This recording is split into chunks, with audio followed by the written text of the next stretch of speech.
Alhamdulillah, sama-sama kita rafa'kan setinggi-tinggi kesyukuran kita kepada Allah Subhanahu wa taala yang terus memberikan kepada kita kurnia-kurnia yang sangat-sangat luas. Dan mudah-mudahan dengan kurnia tersebutlah ianya dapat terus membawakan diri kita untuk jadi hamba Allah yang taat lagi bersyukur atas segala nikmatnya. Dan daripada kesyukuran itulah kita harap Allah mengurniakan bagi kita hidayah untuk kita terus dapat menjalani kehidupan sebagai hamba-Nya di atas muka bumi ini dan kembali satu masa nanti juga sebagai hamba-Nya. Malam ni kita nak sambung lagi pengajian kita daripada sirah Nabi sallallahu alaihi wasallam.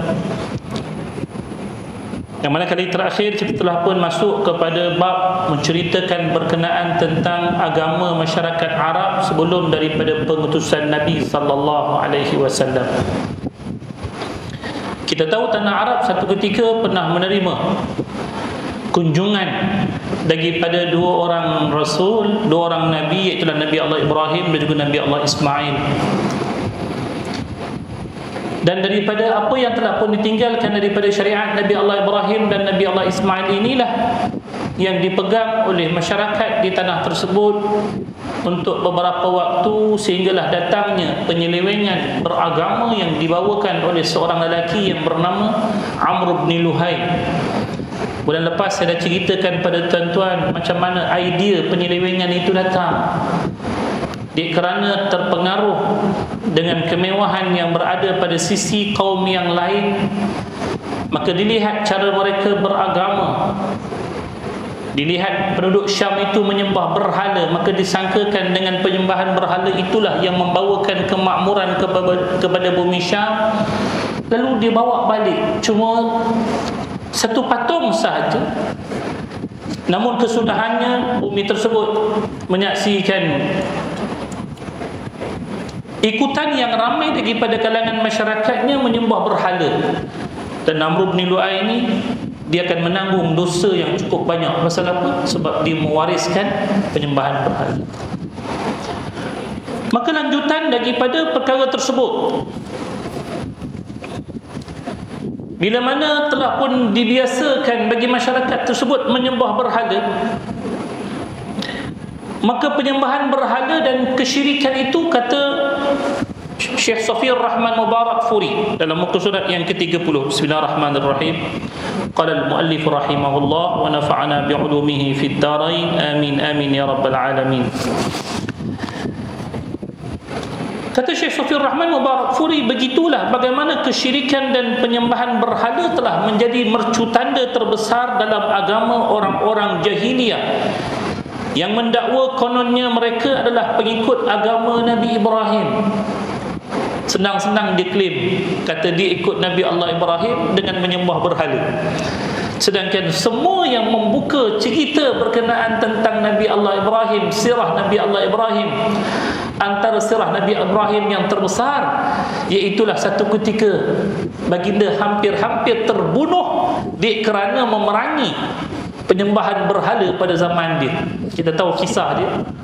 Ketika mana masyarakatnya menyembah berhala, maka dirancang perancangan yang telah pun Allah ceritakan dalam Al-Quran pada suratul Anbiya. Tentang buka suratul Anbiya, tentang akan temui kisah ini.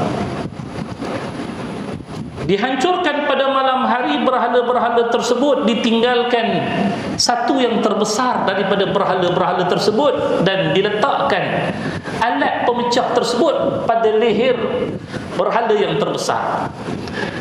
Maka bila esok masyarakat dia datang tengok, semua berhala dah hancur, siapa bagi hancur?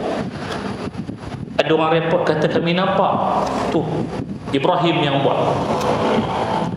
Maka dia orang tangkap Ibrahim, bawa Nabi Allah Ibrahim datang bawa di hadapan mereka. Maka mulalah berlaku sesi dialog di antara mereka dan juga Nabi Allah Ibrahim. Bila ditanyakan kepada Nabi Allah Ibrahim, adakah baginda yang melakukan perbuatan tersebut? Jawab Nabi Allah Ibrahim, aku tak buat. Tapi yang buat adalah patung yang paling besar tu. Cuba tengok, dekat leher dia siap tergantung alat memecahkan berhala-berhala yang telah dia pecahkan. Maka kaum dia Menjawab balik kepada Nabi Allah Ibrahim, mana mungkin berhala ni boleh memecahkan berhala-berhala yang lain? Dia kan tak boleh bergerak, dia mana boleh buat apa-apa? Maka jawab Nabi Allah Ibrahim, kalau dah kalian percaya kata dia tak boleh buat apa-apa, kenapa kalian menyembahkannya? Bila mana hujah tidak boleh dilawan hujah, jawabnya pengakhirannya orang ini perlu dibunuh. Lalu pada ketika itulah mereka nyalakan nyalaan Nabi yang besar, mereka campakkan Nabi Allah Ibrahim ke dalamnya. Namun seperti mana yang telah pun Allah Subhanahu wa taala dan rakamkan dalam surah Al-Anbiya, Allah sendiri yang menitahkan kepada api, wahai api, beradalah kamu dalam keadaan yang sejuk lagi aman untuk Nabi Allah Ibrahim duduk di dalamnya tanpa sebarang kesan terbakar sedikit pun keluar Nabi Allah Ibrahim daripada api tersebut, seolah-olah tak pernah berlaku apa-apa yang menyiksakan diri baginda, dan telah terlihat kemukjizatan Nabi Allah Ibrahim pada masa tersebut. Maka siapa-siapa yang cuba klaim Nabi Allah Ibrahim sebagai orang yang membawakan ajaran menyembah berhala, maka bagi sisi kita yang tahu tentang sirah tersebut, dan bagi masyarakat satu ketika tersebut yang tahu tentang sejarah Nabi Allah Ibrahim, pasti akan menggelengkan kepala sampai ke tahap begitu. Penyelewengan itu cuba sandarkan kepada Nabi Allah Ibrahim. Dan benda ini tuan-tuan, ia akan berlaku pada setiap umat. Penyelewengan atas nama agama kemudian disandarkan kepada Nabi ataupun kepada mana-mana alim ulama. Sedangkan perkara tersebut bukan datang daripada agama kita, maka kalau tuan-tuan tahu apa-apa benda yang dilihat ataupun didengar bercanggah dengan agama, sebaiknya rujuklah kepada mufti kita, rujuklah kepada pihak berkuasa agama. Walaupun sehebat manapun cakap yang mendakwa itu ataupun ini, sebaliknya dapatkan pengesahan terlebih dahulu daripada pihak berkuasa agama kita, terutamanya daripada mufti kita, supaya tak senang orang kata kita ni jual. Maksud dijual tu apa dia? Dikelentong, tipu hidup-hidup. Senang-senang cakap ini merupakan agama tinggalan Nabi Allah Ibrahim, maka yang jahil pun mengangguk sahaja, pakai ikut belakalah benda yang sebenarnya bertentangan dengan agama Islam yang mulia ini. Manakala pada sudut beragama mereka, apa yang sebenarnya kalau bukan agama Nabi Allah Ibrahim itu yang diikutinya? Agak-agak apa sebenarnya yang dijadikan anutan mereka? Maka di sinilah disebutkan oleh Syekh Safiur Rahman Mubarakfuri, sebenarnya yang dibuat daripada perlakuan-perlakuan yang ditanggapi sebagai ibadah ataupun jalan beragama mereka, ianya tak lebih daripada adat-adat resam mereka semata-mata. Kalau tuan-tuan tengok ayat yang digunakan oleh Syekh Safiur Rahman Mubarakfuri, dia kata apa dia? Orang-orang Arab mempunyai adat resam dan tradisi. Itu dia. Itulah yang sebenarnya mereka bawakan, konon-kononnya jalan beragama yang sebenar. Maka adat resam dan tradisi inilah yang mereka bawakan dalam penyembahan berhala mereka, lalu diangkat ataupun diiktiraf oleh mereka sebagai jalan beribadah, sedangkan ia bukan jalan beribadah. Sebab kita kata dalam masyarakat kita ni, alhamdulillah, kita ada mufti kita, kita ada alim ulama yang membimbing kita untuk membezakan apa yang dikatakan di antara adat dan juga apa yang dikatakan syariat yang sebenar. Mana-mana adat yang bertepatan dengan syariat, maka itu kita akan angkat dan kita akan lakukan bersama-sama. Tetapi mana-mana adat yang bercanggah dengan agama, maka pada ketika itulah kita akan tinggalkan, sekalipun ia mungkin menjadi amalan nenek moyang kita ratusan tahun. Contohnya, satu ketika dahulu benda ni sensitif, tapi hari ini alhamdulillah masyarakat telah pun diberikan kesedaran oleh para mufti kita, oleh asatizah kita, tuan-tuan guru kita. Apa dia agak-agak majlis tepung tawa tu kan? Bila mana pengantin masuk naik ke pelamin, maka ditepung tawalah pengantin tersebut dengan dicampakkan beras kunyit kepadanya. Maka ada orang tanya, apa hukum campak beras kunyit pada pasangan pengantin? Ada satu jawapan yang saya kata sampai hari ini saya tak lupa. Jawab seorang ustaz yang terkenal ni, dia kata kalau pasangan pengantin tu ayam, silalah campurkan beras kunyit tersebut. Adapun orang kita, jangan dibuat begitu. Pasal apa? Beras tu benda makan, jangan dicampak-campak. Sebaliknya yang terbaik untuk pengantin apa dia? Diajarkan kepada kita jumpa dengan pengantin. Kalaupun nak dinamakan majlis tu majlis tepung tawar sekalipun, silakanlah. Tapi adat-adat yang bercanggah dengan agama tersebut jangan dibuat. Nak namakan apa sekalipun terpulanglah. Tapi yang terbaiknya apa dia? Bertemu kita dengan pengantin, kita membacakan kepada mereka doa barakallahu lakuma wa barak alaikuma wa jama'a bainakuma fi khair. Itu yang paling baik. Tak payahlah nak tepung tawar yang namanya campak beras kunyit. Itu dan juga ini yang tidak ada sandarannya dalam agama. Bahkan ianya, kalau kita lihat, sebahagian daripadanya mungkin mengikuti anutan agama-agama yang lain daripada Islam dengan kepercayaan yang tertentu yang kita minta simpang.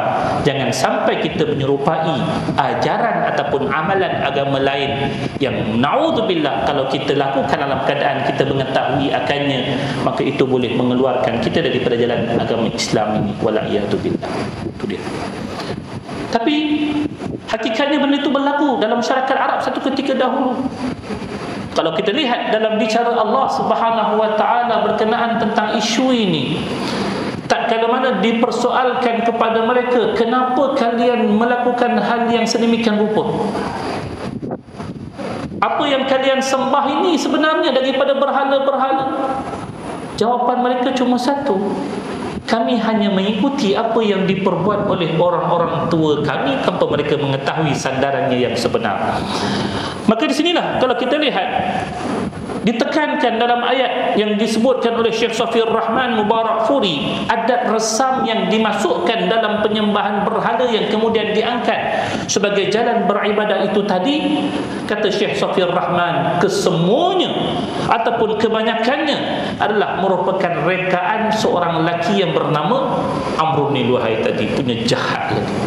Dahlah dia bawa berhala untuk disembah oleh masyarakat Arab, maka bagi menampakkan penyembahan berhala itu sesuatu yang ada ritual-ritual yang tersendiri yang seolah-olah ia adalah merupakan jalan beribadah yang sebenar, maka diberikan tokok tambah kepada amalan penyembahan berhala tersebut yang akhirnya orang menganggap itulah ritual beribadah sebenar-benarnya kepada Tuhan yang telah pun mengurniakan mereka segala-galanya, sedangkan itu bukan Tuhan yang sebenar.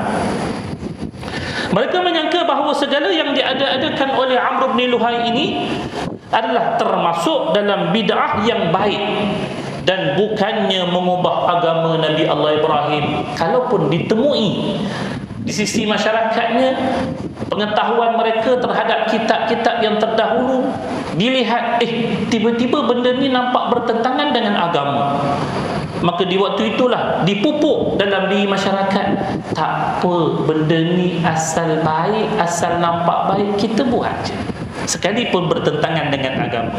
Sedangkan dalam masyarakat kita, ya, kita menerima konsep bid'ah hasanah yang kita buat tujuannya adalah untuk memperkasakan amalan-amalan beragama kita, tetapi asasnya tetap kembali kepada satu pokok yang sama, iaitulah tidak boleh kita namakan mana-mana bid'ah hasanah kalau ianya bertentangan langsung dengan ajaran Islam yang sebenar. Sampai peringkat saya sebutkan contoh tadi kan, mesti kena campakkan beras kunyit dan sebagainya. So dari mana asas agama yang menyuruh kita untuk kita membazir sampai tahap yang sedemikian rupa? Tak ada pula yang saya tahu lepas kita campak beras kunyit tu orang pakai putik masak pula pulut kuning, tak ada. Apa yang dicampak itu dibiarkan bertaburan. Saya juga pernah melihat acara-acara yang sedemikian rupa di waktu usia saya kecil, dan kita melihat sekarang kita kata satu amalan yang kita tertanya-tanya, tapi bila kita membesar, ada tuan-tuan guru kita, ada asatizah kita yang menegur perbuatan tersebut, ia adalah sekurang-kurangnya adalah bentuk pembaziran yang tak sepatutnya diperbuat oleh orang-orang yang mengharapkan keberkatan bagi pasangan mempelai. Kita nak Allah berkati pasangan mempelai, tiba-tiba kita buat pembaziran di hadapan mempelai tersebut. Kalau ia melibatkan kepercayaan-kepercayaan tertentu, contohnya dengan menabur beras kunyit, itulah yang akan memurahkan rezeki pengantin. Itu satu ketika dahulu. Bila saya tanyakan orang lama apa falsafah di sebalik campak beras kunyit tu, dia kata bila campak beras kunyit tu ibarat kita kata mengambil berkat daripada padi tersebut, mudah-mudahan murah rezeki kawan tu. Saya kata daripada campak lebih baik bungkus elok-elok beras kunyit tu bagi kat kawan tu, lepas tu dia boleh masak pulut kuning. Itu lagi murah rezeki dia. Tapi itulah yang dikatakan, bagaimana tambahan-tambahan kepada kehidupan yang datang asal-asalnya daripada adat resam, yang kemudiannya mungkin sampai kepada peringkat kepercayaan-kepercayaan tertentu dalam bab ibadah. Dan satu ketika dahulu kalaulah ada ustaz-ustaz yang tegur, memang ustaz-ustaz tu kan kena dululah, tapi dia kena sabar, cakap lagi terang elok-elok bagi masyarakat faham. Kita bukan nak menghalang yang namanya adat tradisi yang baik-baik, silakan. Contohnya malam-malam kenduri dia buat bacaan tahlil, dia buat bacaan doa beramai-ramai, buat. Pasal apa? Benda tersebut adalah benda-benda yang baik, yang mengingatkan kita kepada orang-orang yang telah pergi meninggalkan kita, dan kita nak bina kehidupan yang baru untuk pasangan yang baru. Tapi benda-benda yang bercanggah dengan apa yang disebutkan oleh Islam. Sampaikan dulu tuan-tuan, ada adat yang namanya pengantin tak boleh jejak tanah. Pengantin tu tak boleh jejak tanah. Nak pergi mana-mana kena berdukung tuan-tuan. Pengantin cecah tanah, minta maaf bahasanya sial. Berdukung pengantin tu. Kesian lah haknya tolong dukung tu. Kena pengantin mana besar sikit dia. Tapi kepercayaan itu dia buat. Pasal apa? Oh, ini ajaran nenek moyang kita. Ya, kita tahu nenek moyang kita banyak berjasa pada kita. Tapi mana yang baik kita teruskan, mana yang tak baik, mana yang tak betul kita perbetulkan. Itu merupakan satu tanggungjawab kita kepada nenek moyang kita, yang pasti berharap kita menjadi lebih baik daripada mereka, khususnya dalam hal kita beragama. Maka antara tradisi mereka dalam penyembahan berhala itu, tuan-tuan nak tahu apa benda yang sebenarnya telah pun ada semenjak zaman jahiliah dulu lagi dalam tradisi penyembahan berhala ini. Satu perkara yang sebenarnya bukan datang daripada sisi Tuhan kita, sebaliknya ia merupakan rekaan Amr bin Luhai ini. Yang pertamanya, mereka ini akan beriktikaf di hadapan berhala-berhala itu dan mengadu kepadanya, menyeru-nyerunya serta meminta pertolongannya di saat genting. Mereka berdoa kepada berhala-berhala itu untuk mendapatkan hajat mereka dengan kepercayaan bahawa berhala-berhala itulah akan menjadi juru syafaat di sisi Allah serta mencapaikan apa yang mereka ingini. Ini perbuatan mereka satu ketika dahulu, bila mana berhala itu telah pun dipasakkan di satu tempat. Dalam keadaan mereka kesusahan, mereka akan mencari berhala tersebut untuk mengadukan hal kesusahan tersebut dan meminta daripada berhala tersebut agar menyampaikan hajat mereka itu kepada siapa? Kepada Tuhan yang sebenar. Dia tetap percaya Allah tu ada, sebab dia pun tahu berhala ni bukanlah dia kata absolute power macam kisah Nabi Allah Ibrahim tadi kan.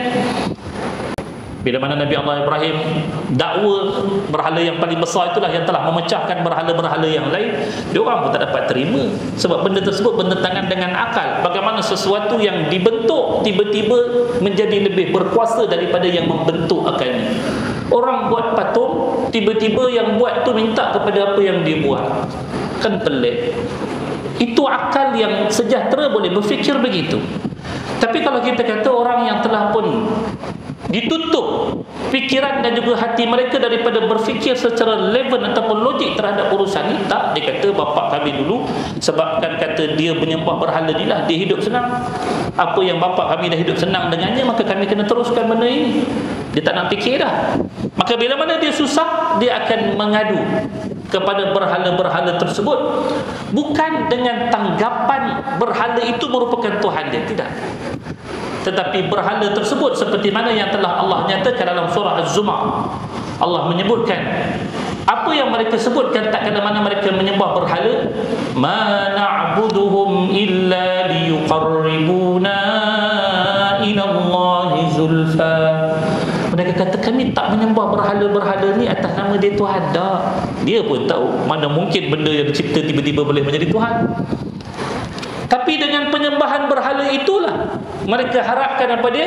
illa liyuqarribuna, melainkan berhala-berhala itu diharap dapat menghampirkan lagi diri kami, hajat kami, permintaan kami kepada Tuhan yang asal-asalnya dialah Tuhan yang sebenar. Itu yang dikatakan syirik. Syirik itu apa dia? Kita menjadikan di antara Allah Subhanahu wa taala dan juga diri kita itu satu perantaraan dalam kita beribadah. Dalam beribadah kita mesti sembah hanya saja Allah Subhanahu wa taala. Seperti mana yang telah kita sebutkan dalam suratul Fatihah ayat yang kelima kan, iyyaka na'budu wa iyyaka nasta'in. Seperti mana kita salat, Allahu Akbar, aku salat hanya untuk Allah. Itu kefahaman kita pada iyyaka na'budu. Tapi pada bahagian kedua ayat yang kelima, wa iyyaka nasta'in, dan hanya saja kepada Engkau ya Allah aku minta tolong.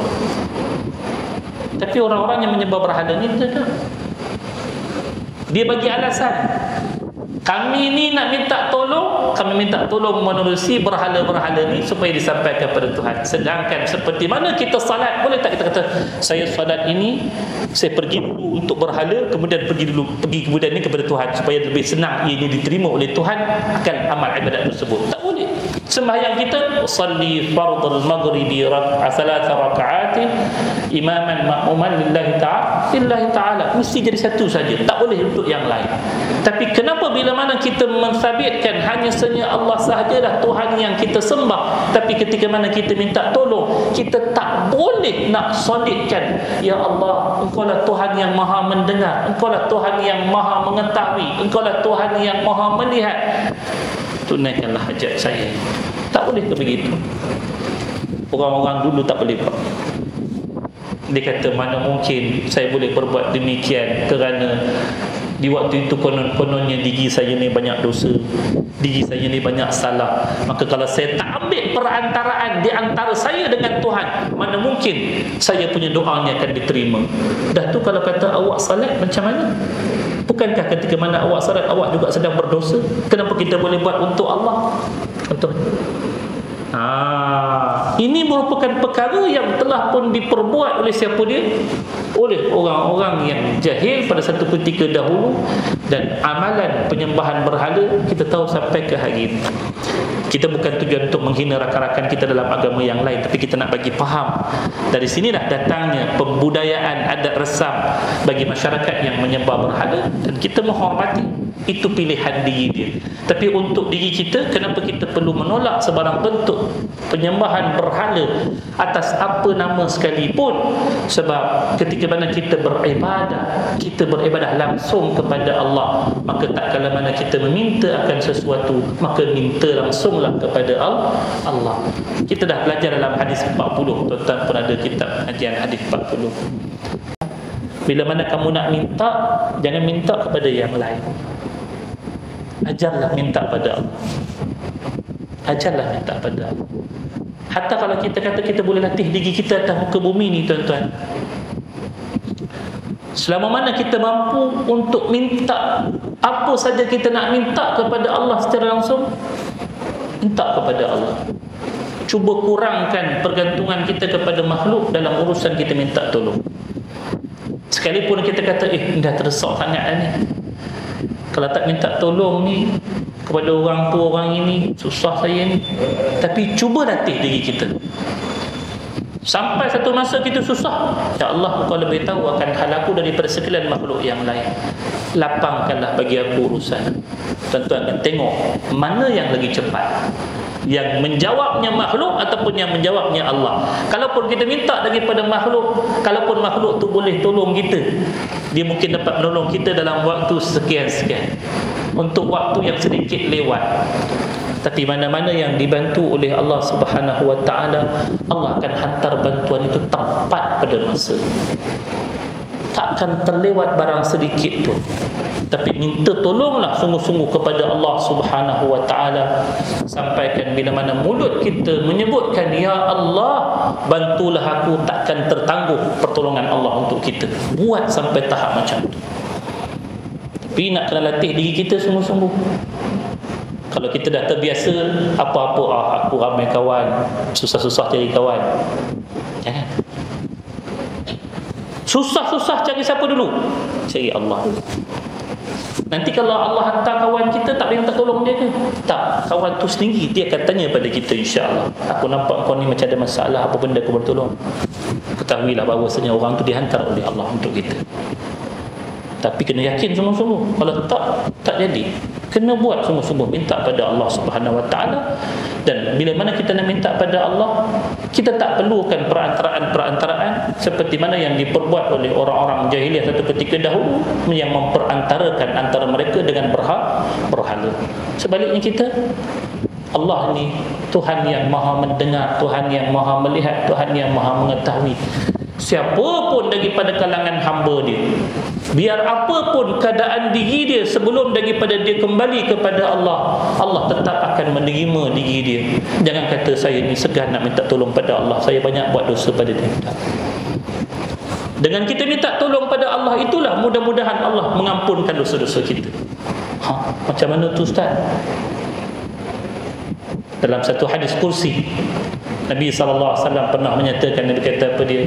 Allah sendiri menyebutkan kepada kita selaku anak Adam, Ya bena Adam, innaka ma da'awtani wa rajawtani ghafartu laka ala ma kana minka wala ubali. Kata Nabi SAW, Allah Subhanahu Wa Taala berfirman dalam hadis kursi, wahai anak Adam, selama mana engkau berdoa kepada aku dan berharap kepada aku, maka percayalah aku akan mengampunkan sekalian dosa yang telah kalian perbuat sebelum daripada kalian meminta kepada aku, berharap kepada aku.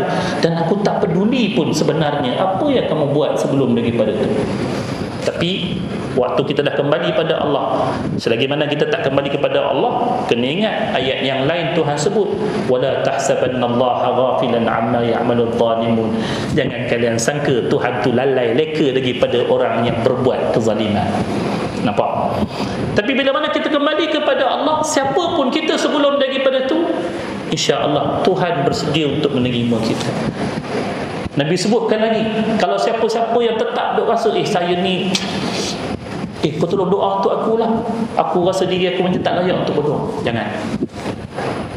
Allah dalam firman yang berikutnya Allah kata pada, Ya bena Adam, law balagat dhunubuka anana as-sama thumma astaghfartani ghafartu laka wala ubali. Wahai anak Adam, kalaupun dosa kamu itu sampai ke kaki langit, dosa manusia, kalaulah dosa manusia yang diperbuat oleh dia pada ketika itu punya banyak, nak kata sampai ke kaki langit dosa yang diperbuat, tapi dia tetap kembali kepada Allah, mohon ampun daripada Allah, Allah kata percayalah, aku tetap akan ampunkan kamu dan aku tak peduli pun dosa yang kamu perbuat sebelum daripada itu. Ini yang dikatakan hebatnya keampunan daripada Allah Subhanahu Wa Taala. So jangan pernah rasa aku ni orangnya banyak buat dosa, Tuhan tak ampunkan aku. Jangan pernah menyatakan sedemikian rupa. Sebab apa? Sebab Tuhan itu siapa dia? Allah tu Ghaffar, Tuhan yang berulang-ulang kali mengampunkan akan hambanya, memberikan keampunannya kepada sesiapa yang memintanya. Lagi dia itu Ghafurur Rahim, Tuhan yang Maha Pengampun, bersangatan keampunannya bagi sesiapa yang memintanya, dan juga yang Maha Pengasih atas sekalian hamba-hambanya.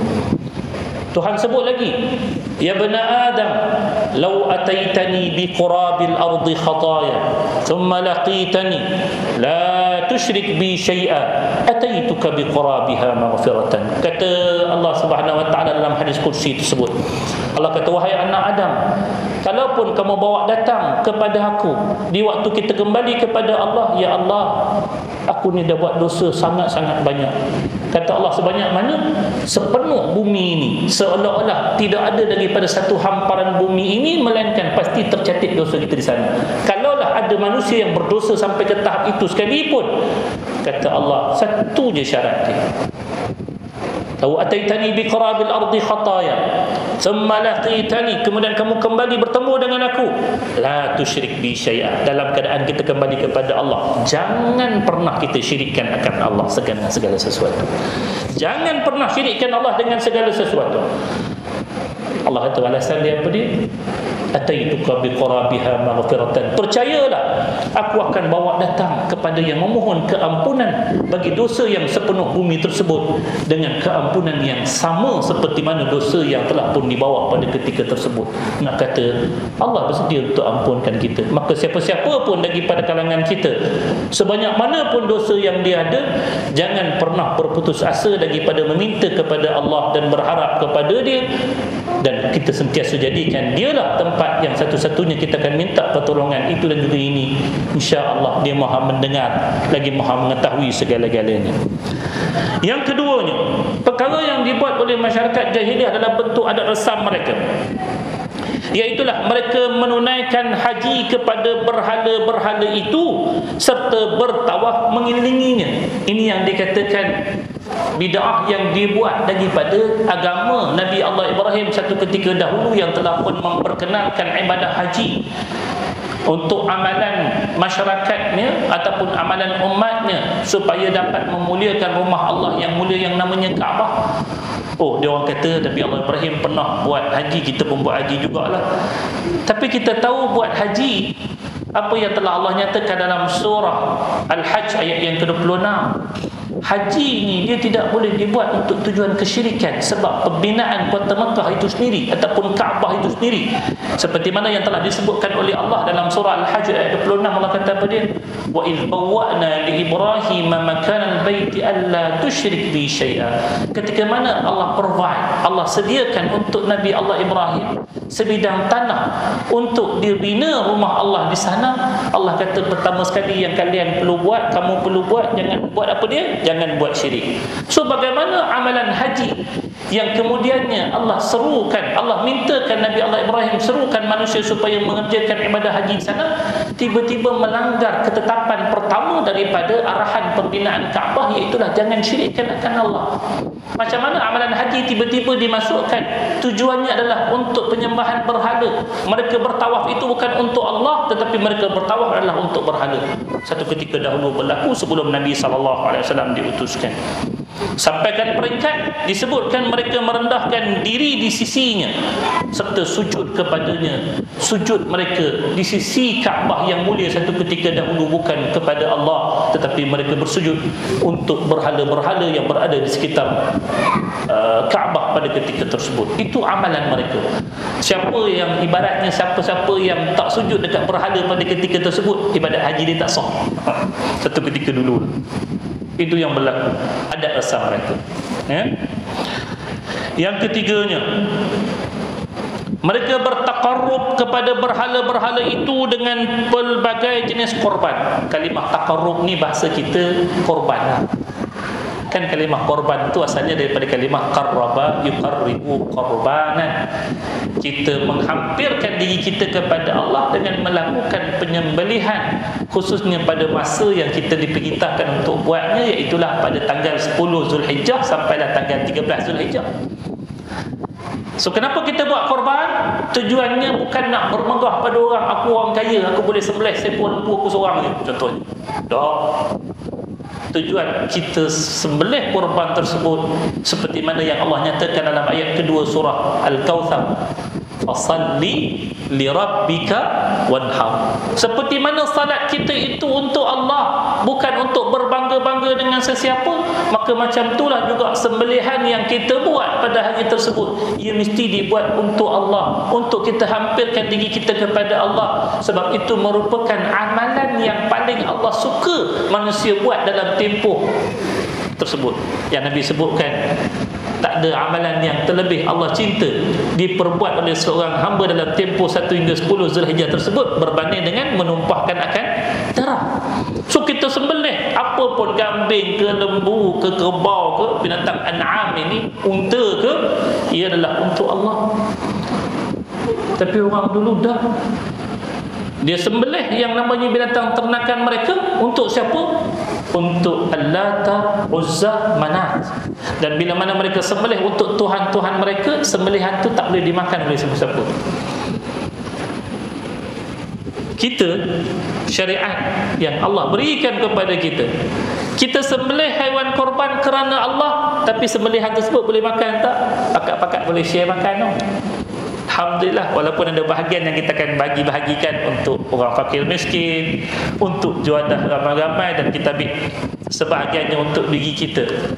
Tapi yang namanya korban untuk patung-patung berhala-berhala, asalnya tak boleh dimakan oleh sesiapa. Dah, siapa-siapa tak boleh makan, nak gagak siapa yang makan? Takkan tengok, ini sembelih elok ni, terbongkang dah netang tu, takkan kita tak makan pun. Di situlah ianya diambil kesempatan oleh orang-orang yang buruk perangai ini untuk mengambil apa yang telah dijadikan sebagai sembahan Tuhan-Tuhan mereka lalu digunakan untuk kepentingan diri dia. Itu yang berlaku. Itu sebab bila Nabi SAW cuba untuk merubah adat resam tersebut supaya manusia kembali menyembah Allah, maka orang-orang yang sebelum daripada ini hidup dengan kepentingan-kepentingan tersebut, iaitulah mengambil apa yang dinamakan atas nama sembelihan korban tersebut untuk kepentingan diri dia. Tapi tiba-tiba bila mana nak dihentikan amalan tersebut, dia kata hilanglah lepas ni nak dapat mana daging peri, tak boleh dah. Itu yang dilawan Nabi itu. Bukan takat sembelihan, bahkan segala sembahan-sembahan yang dibawa untuk Tuhan tersebut juga diambil oleh golongan-golongan ini. Maka bila Nabi SAW hendak menghentikan amalan tersebut, jawabnya itu akan menghilangkan keberuntungan mereka ataupun kepentingan mereka. Maka itulah yang menjadi tentangan mereka yang paling hebat. Itu dia. So perkara ni bila mana mereka sembelih, mereka menyembelih dan berkorban untuk berhala dengan menyebut nama berhala-berhala itu, ini yang Allah sebutkan dalam ayat yang ke-6 surah Al-Maidah.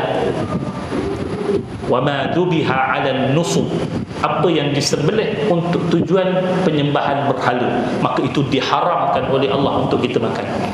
Kita tak boleh makan, diorang adat percayaan diorang memang tak boleh makan lah. Kita sendiri kalaupun kita kata ini daripada membazir ni aku makan je lah, jangan, tak boleh. Sembelihan yang dibuat untuk yang lain daripada Allah, maka siapa pun tak boleh makan. Membazir, hanya yang boleh makan apa yang disembelih atas nama Allah Subhanahu wa taala. Maka apa yang disembelih untuk tujuan penyembahan berhala, syariat Nabi Muhammad sallallahu alaihi wasallam, bahkan syariat dari berzaman dahulu melarang daripada manusia untuk memakannya. Perkara ini telah Allah nyatakan daripada ayat yang ketiga surah Al-Maidah. Allah kata hurrimat alaikumul maitatu wad-damu wa lahmul khinzir wa ma uhilla li ghairillahi bihi wal munkhaniqatu wal mawqudatu wal mutaraddiyatu wan natihatu wa ma akala as-sab'u illa ma zakkaitum wa ma dubiha 'ala an-nusub wa an tastaqsimu bil azlam. Ini merupakan larangan-larangan Allah daripada kita makan, antaranya bangkai haiwan yang tercekik, haiwan yang terjun tiruk mati begitu, haiwan-haiwan yang disembelih untuk tujuan penyembahan berhala. Kita boleh rujuk ayat yang ketiga surah Al-Maidah. Maka itulah yang telah pun Allah ceritakan kepada kita berkenaan tentang larangannya.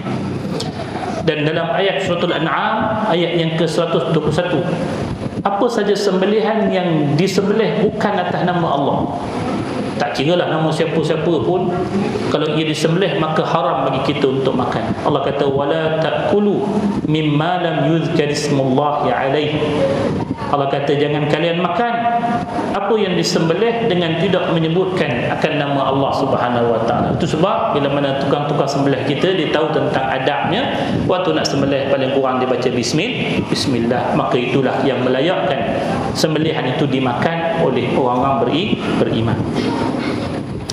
Yang berikutnya ada beberapa lagi adat resam yang diperbuat oleh orang-orang jahiliah satu ketika dahulu, khususnya bagi upacara memuliakan sembahan-sembahan berhala mereka, yang insya-Allah kita akan lihat dalam perkongsian akan datang. Sehingga itu dulu kita berhenti untuk waktu ini. Insya-Allah bulan depan sempat sebelum kita Ramadan kot satu lagi kan, insya-Allah kalau Tuhan panjangkan usia kita, dan mudah-mudahan Allah Subhanahu wa taala mengurniakan usia yang panjang buat diri kita agar dapat bertemu lagi dengan Ramadan insya-Allah. Subhanakallahumma wa bihamdika asyhadu an la ilaha illa anta astaghfiruka wa atubu ilaik. Bismillahirrahmanirrahim. Alhamdulillahirabbil alamin. Wassalatu wassalamu ala asyrafil anbiya wal mursalin nabiyina Muhammad wa ala alihi washabbihi ajma'in. Allahumma anfa'na bima 'allamtana wa 'allimna ma yanfa'una. Allahumma zidna 'ilma warzuqna fahma. Allahumma barik lana fi Rajab wa Sya'ban wa ballighna Ramadan. Wa sallallahu ala nabiyyina Muhammad wa ala alihi washabbihi wasallam. Alhamdulillahirabbil alamin. Assalamualaikum warahmatullahi taala wabarakatuh.